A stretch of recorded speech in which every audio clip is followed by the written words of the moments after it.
भारत में सूरत की एक बहुत ही पॉपुलर जगह है डुमास बीच। दिन में देखे तो ये किसी भी आम बीच जैसा ही लगता है, पर जैसे ही सूरज ढलता है ना, इसकी एक बहुत ही डरावनी हकीकत सामने आने लगती है। तो चलिए आज हम इसी रहस्य से पर्दा उठाते हैं।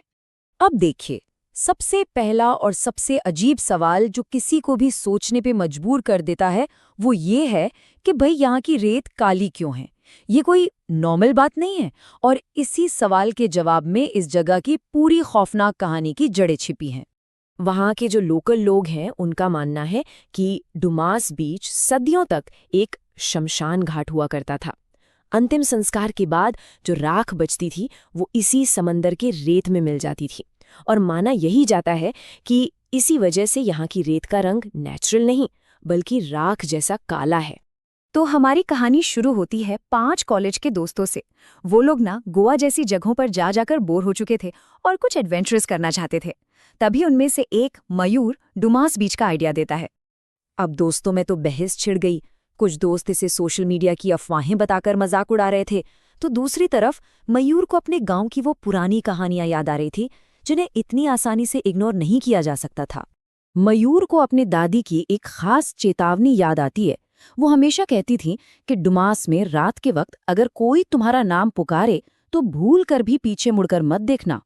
और यही वो चेतावनी थी जो आगे चलकर उनके सबसे बड़े डर की वजह बनने वाली थी। खैर, काफी बहस के बाद दोस्त सिर्फ दिन के वक्त डुमास बीच जाने के लिए मान गए। जब वो लोग वहां पहुंचे तो नज़ारा एकदम नॉर्मल था। बच्चे खेल रहे थे, चाट के ठेले लगे थे, मतलब एकदम मेले जैसा माहौल था।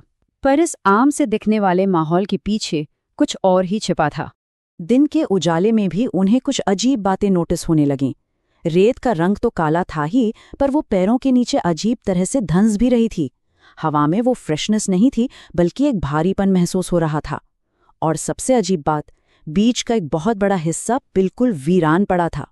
वहीं उन्हें एक बूढ़ा आदमी मिला जो प्लास्टिक की बोतलें उठा रहा था। जब दोस्तों ने उससे उस वीरान हिस्से के बारे में पूछा, तो उसने एक ठंडी सी आवाज में जवाब दिया कि उस जमीन के नीचे बहुत से लोग सो रहे हैं। उसका इशारा उन अधजली लाशों की तरफ था जिन्हें वहीं दफना दिया गया था। उस बूढ़े आदमी की बातों से कुछ दोस्त तो डर गए, लेकिन कुशल और मयूर को दूर एक खंडर जैसी बिल्डिंग दिखाई दी। वो दोनों वहां जाने की जिद करने लगे। उनके 3 दोस्त रिया, आरव और नील ने पीछे ही रुकने का फैसला किया और इस तरह ग्रुप बट गया। और यहीं से सब कुछ गलत होना शुरू हो गया। कुशल और मयूर को उस खंडहर में वक्त का अंदाजा ही नहीं रहा। जब तक वो लौटे, सूरज डूब चुका था। चारों तरफ सिर्फ अंधेरा, रेत और समंदर की डरावनी आवाज, और वापसी का कोई रास्ता नजर नहीं आ रहा था। जैसे जैसे रात गहरी होती गई, डुमास बीच ने अपना असली खौफनाक चेहरा दिखाना शुरू कर दिया। अब ये वो जगह नहीं थी जहां दिन में मेला लगा था। ये एक ऐसी जगह थी जहां डर हर कोने में उनका इंतजार कर रहा था। और तभी सन्नाटे को चीरती हुई एक आवाज हवा में गूंजती है। कुशल। थोड़ी देर बाद किसी और दिशा से आवाज आती है। मयूर। ये आवाजें हर तरफ से आ रही थीं, पर वहां कोई नहीं था। दादी की चेतावनी उनके कानों में गूंज रही थी। अचानक मयूर का चेहरा डर से सफेद पड़ जाता है। वो कांपती हुई आवाज में कहता है कि ये आवाज उसकी दादी की है। वही दादी जो 8 साल पहले खेतों से अचानक गायब हो गई थीं और फिर कभी नहीं मिली। ये वो पल था जब उनका डर हकीकत बन चुका था। और इसके बाद तो मानो उन पर डर का एक हमला सा हो गया। हवा में जलती लकड़ी की गंध आने लगी, जैसे पास में ही कोई चिता जल रही हो। दूर से राम नाम सत्य है के नारे सुनाई देने लगे। सफेद कपड़ों में कुछ साये दिखने लगे और फिर अचानक लगभग 12 कुत्तों के एक झुंड ने उन्हें घेर लिया। तभी अंतिम यात्रा ले जा रहे वो साये अचानक रुके और जलती मशालें लेकर उनकी तरफ दौड़ पड़े। जान बचाने के लिए मयूर और कुशल समंदर के पानी में भागे। जब उन्होंने हिम्मत करके पीछे मुड़कर देखा तो वहां कोई नहीं था। सब कुछ गायब हो चुका था। थकान और डर से उनकी हालत एकदम पस्त हो चुकी थी। मयूर ने आखिरी बार अपना फोन देखा।